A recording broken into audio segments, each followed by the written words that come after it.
Deuteronomy chapter 5, verse 1 through 6.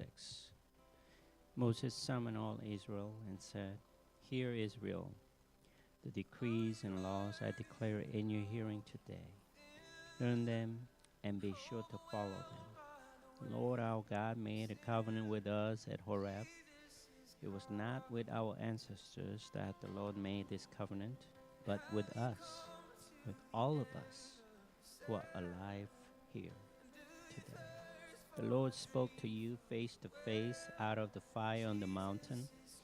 At that time I stood between the Lord and you to declare to you the word of the Lord. Because you were afraid of the fire and did not go up the mountain.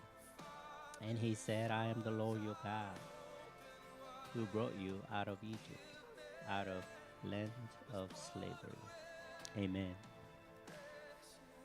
Some people think that the 10 Commandments are not relevant anymore, and we have moved beyond them. But listen to what Jesus Christ said in the New Testament. Don't think that I came to abolish the law or the prophets.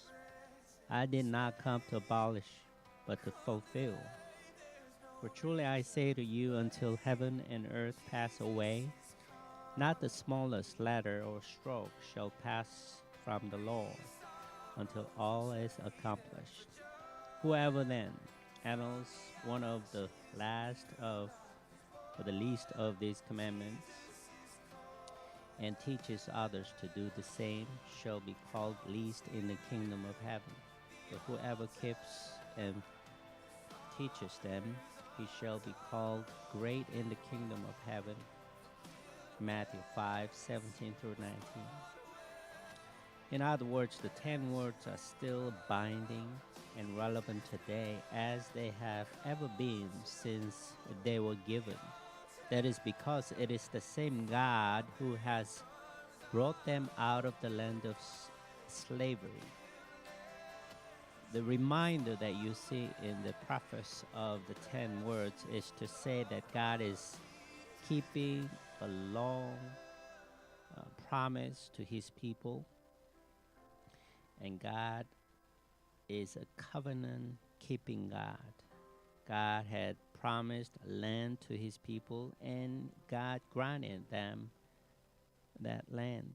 And that's why when you look at the narratives of Jacob and Joseph, they both knew that because of God's promises, their stay in Egypt would be temporary. For example, when you read Genesis chapter 50, verse 24, this is what you find. And Joseph said to his brothers, I am about to die, but God will visit you and bring you up out of this land to the land that he swore to Abraham, to Isaac, and to Jacob. He trusted in that promise of freedom, of liberty. Now, you will see the 10 Commandments repeated by Moses in the book of Deuteronomy, as you read in Exodus 20.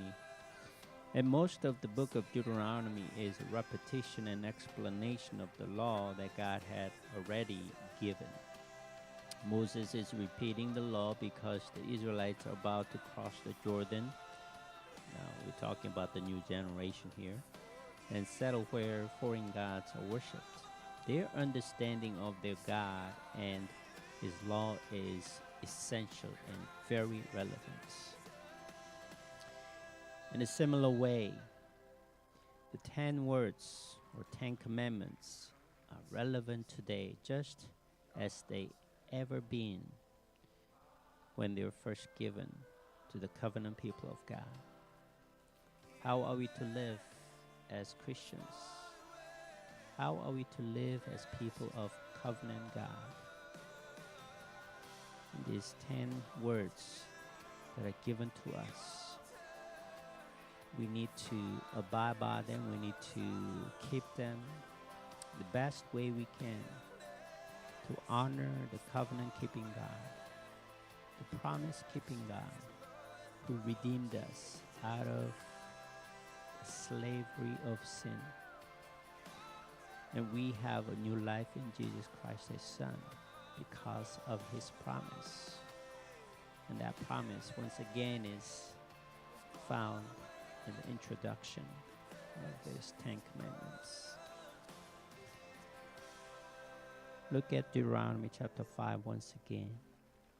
And Moses summoned all Israel and said to them, Hear, O Israel, the statutes and the rules that I speak in your hearing today, and you shall learn them, and be careful to do them. The Lord our God made a covenant with us in Horeb, not with our fathers. Did the Lord make this covenant, but with us, who are all of us here alive today. The Lord spoke with you face to face at the mountain, out of the midst of the fire. While I stand between the Lord and you at that time to declare to you the word of the Lord. For you were afraid because of the fire, and you did not go up into the mountains. We see that God is described as the great and covenant-making and keeping God. Moses reminds the people of the fire on Mountain Sinai that engulfed the mountain. Then God's power, His presence, His holiness should inspire godly fear and obedience in our hearts as well. So today, just a little reminder, these 10 commandments are relevant to us because it is the same covenant-making, covenant-keeping God who are speaking to us through His word. These are the words that we live by. We ought to live by. May the Lord bless you as you live within the boundaries that God has set for our sake. Amen.